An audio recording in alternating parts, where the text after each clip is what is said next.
Hey guys, welcome back to my channel. और आज हम देखने वाले हैं रिवर्स एन एरे डीएसए के अंदर और पेयर्स इन एन एरे।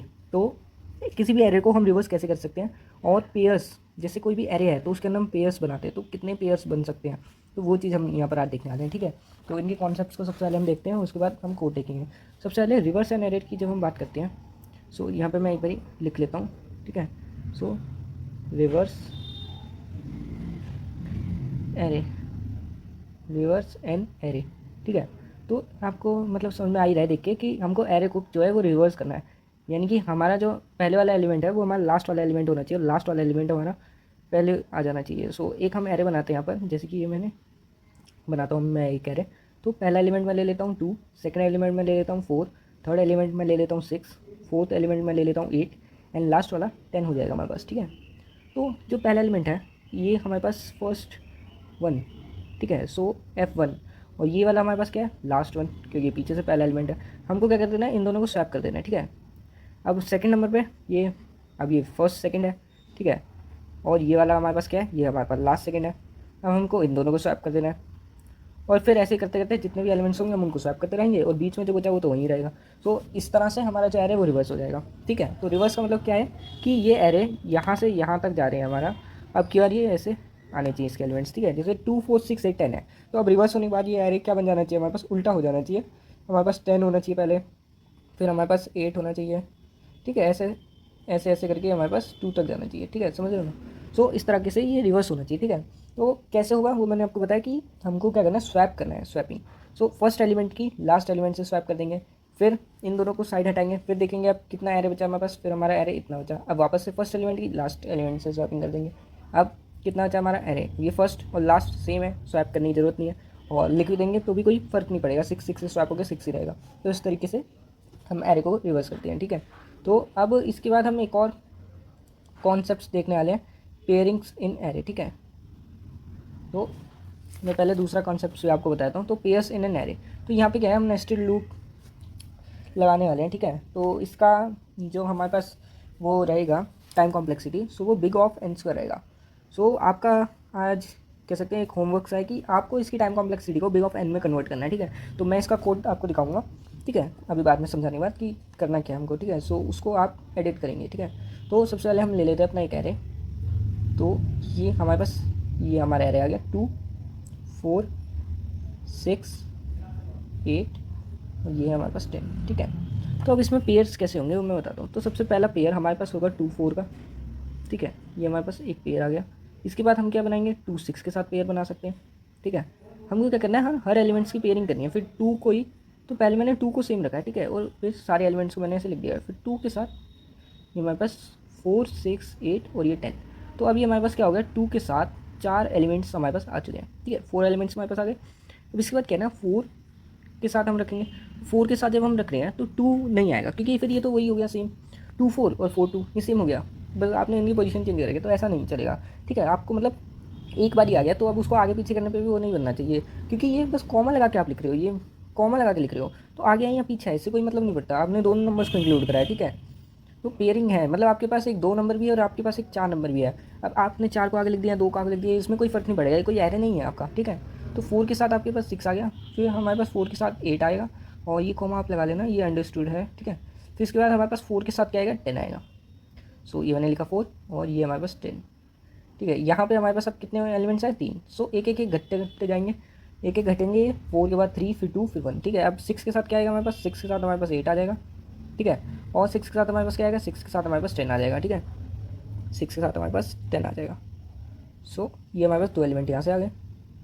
अब लास्ट हमारे पास बच रहा है 8। 8 के साथ क्या आएगा, 8 के साथ 10 आएगा खाली, और एक चीज़ की 2 के साथ 2 नहीं आएगा। ठीक है, सेम वाले नहीं आएंगे। अब यहाँ पे हमारे पास क्या है, एक एलिमेंट। ठीक है, सो ये एक एलिमेंट है। ठीक है, 4 3 2 1। ठीक है, ये 2 था, 4 3 2 1। अब यहाँ पे हमारे पास n एलिमेंट्स है। अब यहाँ पर हम देखते हैं कि ये जो हमारा, ये हमारे पास बना है नेस्टेड लूप में ये चलेगा। ठीक है, ये जो कोड है, अब इसमें हमारे n एलिमेंट्स थे। ठीक है, तो अब मैं आपको ये समझा देता हूँ कि जैसे n एलिमेंट्स है, तो ये n एलिमेंट्स से तब तक चलता रहेगा कि ये n एलिमेंट्स तब तक चलता रहेगा जब तक कि क्या है ना कि आपका 1 तक नहीं आता। ये 1 आपका कब तक नहीं आता। ठीक है, तो ये n सबसे पहले n होगा, फिर उसके बाद आपका n-1 होगा, फिर आपका n-2 होगा। ये मैं ऐसे बता रहा हूँ क्योंकि यहाँ पे n तो आपको 4 दे रखा है ना, तभी ये 4 3 2 1 हुआ है। लेकिन अगर मैं 4 ना बताऊँ तो आप क्या लिखोगे, n n-1 n-2 n-3 n-4 ऐसे करते करते ये आपका जाएगा एंड तक, ठीक है। और टोटल पेयर्स निकालने का मैं आपको एक फॉर्मूला बता देता हूँ। सो टोटल पेयर्स निकालने का यहाँ पे जो फॉर्मूला लग रहा है, सो ये आपने मैथ्स में पढ़ा होगा ये चीज़ें। सो वही है n × n-1 / 2। सो इस तरीके से आप टोटल पेयर्स को निकाल सकते हो, ठीक है, n × n-1 / 2।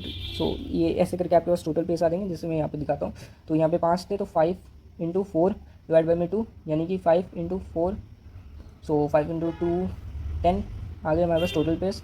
अब हम यहाँ पे काउंट करेंगे 4 3 7 और 3 10। सो हमारा टोटल पेज 10 है और हमारे फॉर्मूले से भी 10 आया, ठीक है। अब हम जरा कोड देखते हैं इन दोनों चीज़ों का, ठीक है। सो कोड मैं यहाँ पे पहले से लिख ला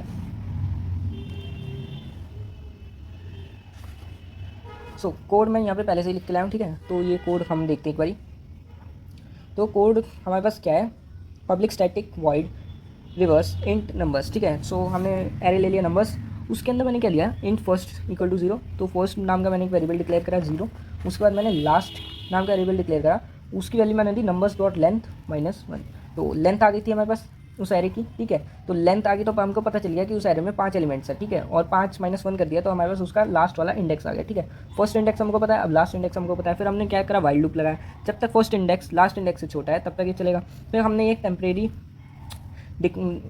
टेम्प नाम का वेरिएबल डिक्लेयर करा, जो कि क्या होगा, नंबर, और उसके अंदर इंडेक्स हमने दे रखा है लास्ट, यानी कि ये लास्ट, ठीक है। तो ये क्या है, लास्ट वाले का इंडेक्स डाला तो हमको वो उस इंडेक्स पे जो भी वैल्यू थी हमको वो दे दी। अब क्या करा ना कि number last equal to number first. So last index वाला जो वेरिएबल था वो हमारे फर्स्ट इंडेक्स वाले के साथ स्वैप कर रहे हैं। ये इसमें लास्ट वाले को हमने फर्स्ट वाले के साथ डिफाइन करा और फर्स्ट वाले को हमने टेम्प। देखो सबसे पहले हमने टेम्प में क्या करा, लास्ट इंडेक्स वाले वैल्यू को स्टोर कर दिया। अब क्या करा, लास्ट वाले को हमने चेंज कर दिया फर्स्ट वाले के साथ, और फर्स्ट वाले को हमने क्या, वो पुरानी वाली वैल्यू दे दी जो हमने लास्ट की स्टोर की थी टेम्प में, ठीक है। तो ये चीज़ है। तो टेम्प में हमारी लास्ट वाली वैल्यू पहले हमने स्टोर करी, फिर लास्ट वाली वैल्यू को हमने चेंज करके फर्स्ट वाली वैल्यू दे दी। अब फर्स्ट वाली वैल्यू को हमने लास्ट वाली वैल्यू दे दी, ठीक है। तो इसलिए हमने टेम्प करा था। फर्स्ट को हम ++ कर देंगे, लास्ट को हम ++ कर देंगे, और ये इंडेक्स है तो इंडेक्स हमारे दोनों बढ़ जाएंगे और ये हमको स्वैप करके दे देगा। सो ये आपको रन करके देखना आज, ये टाइप करना और ये रन करके देखना। सो ये रन हो जाएगा। सो अब नेक्स्ट चीज़ देखते हैं। नेक्स्ट हमारे पास क्या था, प्रिंट पेयर्स वाला, ठीक है। सो इसमें हमारे पास public static void print pairs int numbers, और फिर फोर लूप चलाया हमने, फोर इंट i = 0, और i जो है वो नंबर्स डॉट लेंथ से छोटा होना चाहिए, और i++ करा। फिर हमने इंट करेंट नाम का वेरिएबल बनाया। सो ये था numbers of ith index. So number के अंदर हमारे पास i इंडेक्स पे जो भी वेरिएबल है उसको हमने करंट में स्टोर करा है, ठीक है। अब क्या है, 4 इंट j बराबर में i+1, j की वैल्यू i+1 है। सो i अगर हमारे पास 0 है तो j की वैल्यू हमारे पास 1 होगी, ठीक है। और j तब तक चलेगा नंबर्स डॉट लेंथ तक, ठीक है। और j की वैल्यू एक एक बढ़ाएंगे और उसके बाद हम प्रिंट करा देंगे करंट प्लस में नंबर्स और j।